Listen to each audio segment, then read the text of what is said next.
बिस्मिल्लाहिर्रहमानिर्रहीम अस्सलाम वालेकुम। आप जरा अंदाजा कर लें कि जनरल जहीर की वजह से, अना की वजह से जो सीट पीटीआई को हरवाई गई, अब उसका भांडा चौक चौराहे में फूट रहा है। आपकी स्क्रीन पर जरा गौर से देखना है आपने। ये एक वोट है और ये मुस्तरद शुदा वोट है। ये किस तरह का वोट है आप जरा इसको देखिए। इस तरह के बेशुमार जो वोट्स हैं उनको मुस्तरद किया गया है। अब आप देखें तो स्टैंप जो लगी हुई है, ये असल में होता क्या है कि जब बैलेट पेपर आते हैं तो वहां पर एक स्टैंप लगाई जाती है और स्टैंप की वजह से ये मेक श्योर हो जाता है कि बैलेट पेपर बाहर से नहीं आए। अब बैलेट पेपर पर जो स्टैंप लगाई गई है, आपको लग रहा होगा कि फ्रंट पर लगाई है, लेकिन ये स्टैंप पीछे लगाई है और इस तरह लगाई गई है कि पीटीआई का जहां पर निशान है उसके ऊपर पूरी स्टैंप आती है और वो पूरी तरह क्लियरली फ्रंट पर आई है। अब पीटीआई को जिसने वोट डाला है, आप जरा अंदाजा कर लें, वो वोट रिजेक्ट कर दिया गया है। अब जरा धांधली चेक कीजिए, इन्होंने पीटीआई वालों को किस तरह हराया है। आप ये देखिए कि 5 बजे के बाद जिनके खास तौर पर शर्ट्स पर, कपड़ों पर बैज लगे हुए थे शेर के, उनको दाखिल होने दिया गया कि वो ठप्पे लगाए, वो जाकर वोट अपने डाले। और यहां पर आप जरा अंदाजा कर लें कि यहां पर पीटीआई वालों के वोट रिजेक्ट किए गए हैं। किस बुनियाद के ऊपर? इस बुनियाद के ऊपर।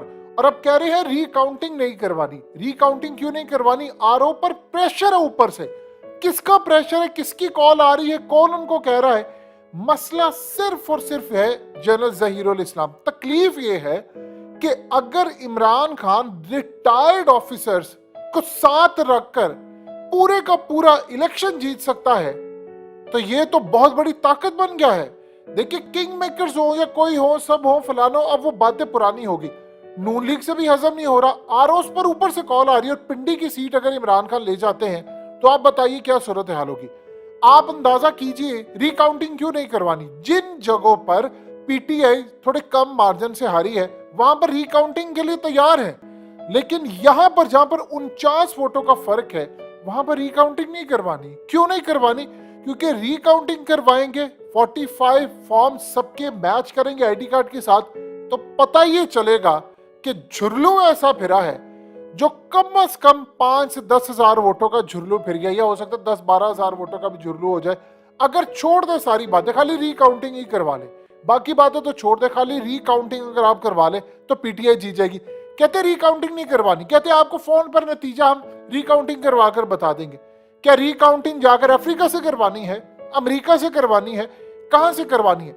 ये वो घटियापन है। मसला सिर्फ ये है कि इस सीट के ऊपर जो नून लीग का उम्मीदवार था वो चहेता है, एक शख्सियत का चहेता है। किसका है ये आने वाले वक्त में आपको पता चल जाएगा। और पिंडी की सीट हारनी नहीं थी, क्योंकि पिंडी से हारते हैं तो मामला बड़ा खराब है।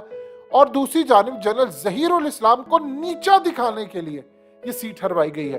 अब आप जरा अंदाजा कर लें कि ये स्टैंप बहुत सारी ऐसी जगह हो जहां पर शेर की साइड पर इलेक्शन कमीशन ने स्टैंप लगा दिए, वो काबिल कबूल है। चाहे कोई और पार्टी को वोट पड़े, वो काबिल कबूल है, उसको रिजेक्ट नहीं करेंगे। इसको आप रिजेक्ट करेंगे क्योंकि पीटीआई का था। अब इस सूरत हाल में आप जरा अंदाजा कर लें कि इन्होंने प्लान क्या किया है।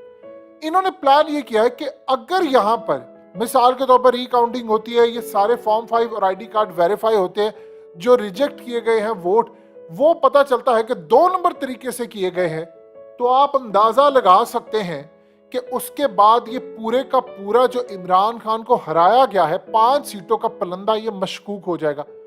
आप सोचिए, ये 20 की 20 सीटें थी इमरान खान की, पूरी धांधली करके उन्होंने इमरान खान को 5 सीटें हराई। ये आप आसानी से समझ लें, कम से कम मिनिमम 18 से 19 सीटें इमरान खान की 100% जीती हुई। ये सारी सीटें इन्होंने बाकी धांधली करके हराई। अब इस सूरत हाल में इनको डर क्या है? डर ये है कि अगर ये सीट वापस पीटीआई को मिल जाती है तो बाकी सीटें भी जाएंगी। और वो इमरान खान ने जो एक नया पाकिस्तान में ट्रेंड सेट किया है कि किंग मेकर्स का हाथ अगर किसी के सर पर होता है तो वो भी हार सकता है। ये पहले कभी नहीं हुआ। पहले मिसाल के तौर पर, अब आप जरा इसको समझ लें, ये कहते हैं धांधली। इन्होंने रिकाउंटिंग में करना यह है कि इमरान खान को 2 साल रगड़ा लगाना है। यानी आज उसके पास इलेक्शन कमीशन समात अगली अगली अगली करते करते कि उनकी कोशिश है कि हम 4-5-6 महीने आगे चल जाए, फिर इलेक्शन कॉल हो जाए तो मामला काफी हद तक खत्म हो जाएंगे। अब ये देखिए ये कर क्या रहे हैं। इन्होंने आगे जो स्ट्रेटजी बनाई है कि अगर इस लेवल पर हमारी ये धांधली पकड़ी गई तो फिर जनरल इलेक्शन में भी पकड़ी जाएगी और इमरान खान को 2 सीरियत तो छोटी, उसको सादा सीरियत भी लेने नहीं देनी। और इस सूरत हाल में किंग मेकर्स जो जितवा देते थे पहले, अब वो नहीं जितवा पाएंगे। आप ये देखें कि पाकिस्तान में इलेक्शन कैसे मैनेज होता है। मुशर्रफ दौर के अंदर जनरल कियानी उस वक्त के आर्मी चीफ और मुशर्रफ जो कि उस वक्त के सदर थे, इन दोनों ने अमेरिका के साथ डील की, एनआरओ दिया, 5 साल पीपल्स पार्टी और 5 साल नून लीग। अब आप सिर्फ इतना बता दें कैसे अमेरिका ने, कैसे, जाहिर सी बात है इलेक्शन मैनेज करना, ठप्पे लगाना, सीटें हराना, मैनिपुलेट करना रिजल्ट। वो तो काफली के ऑलरेडी कह चुकी है कि हमें मुशर्रफ ने कॉल करके कह दी थी कि आपको 50-55 सीटें मिलेंगी, बस आपको इससे ज्यादा नहीं मिलेंगी, आप चुप कर जाइएगा। इसका मतलब है अमेरिकी एजेंट आपके इलेक्शन तक मैनेज करने के लिए। अब आप ये देखें कि इलेक्शन कमीशन ईमानदार है, ठप्पे लगे पीटीआई का वोट रिजेक्ट हो जाता है, इलेक्शन कमीशन ईमानदार है, रिकाउंटिंग नहीं हो रही, इलेक्शन कमीशन ईमानदार है। इमरान खान ने कहा था मैं इस बेशरम इंसान का चेहरा भी नहीं देखना चाहता। असल में आरोस को आ रहा है ऊपर से प्रेशर। ये ऊपर कौन है, ये पूछे जरा कौन है। ये वही ऊपर है जिसके बारे में जावेद लतीफ ने कहा था कि हमें डराया गया था कि अदम एतमाद कर दो, नहीं तो कोई और बंदा कुर्सी पर आएगा और छुरलू सबका फेर देगा। इमरान खान ने तो कहा मैं तो किसी को कुर्सी पर नहीं बिठाने वाला था। उन्होंने स्पेसिफिक नाम की तरदीद की। बताएं आप कहां पर खड़े। ये लोग इतने घटिया हैं कि अब ये कह रहे हैं कि इनकी अना पर आ गई है कि अगर ये सीट जाती है तो जनरल जहीर का डंका बजेगा। और इनको डर ये है कि इमरान खान जनरल जहीरुल इस्लाम को कल को बड़े पैमाने पर ले आता है। देखिए एक चीज आप जेहन में रखिएगा, बंदा चाहे रिटायर्ड हो जाए, माहिर वो रहता है, उसको पता होता है चीजों को कैसे करना। और आईएसआई का जो चीफ रह चुका हो वो पूरी दुनिया का ताकतवर तरीन, ज़हीन तरीन शख्स होता है और उसको पता होता है कि दुश्मनों से कैसे लड़ना, क्या करना है। आप ये देखिए कि उसकी सीट हराना लाजिम था। किसको जनरल जहीर की शक्ल नहीं पसंद?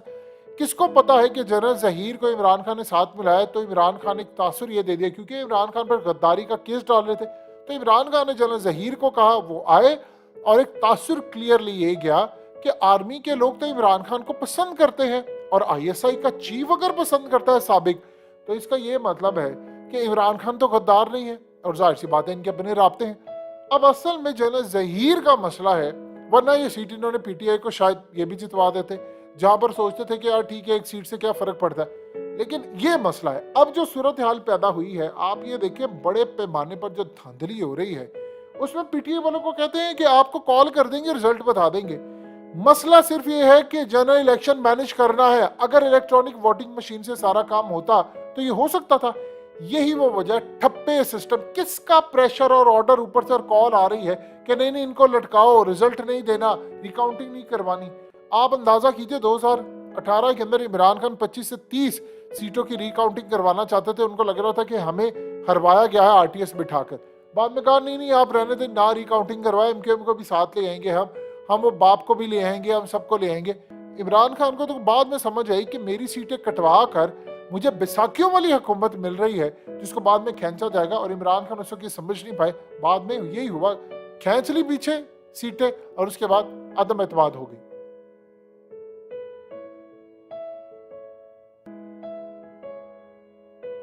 हकीकत टीवी को सब्सक्राइब करना मत भूलें, वीडियो को लाइक करें, शेयर करें और कमेंट सेक्शन में अपनी राय का इजहार जरूर करें।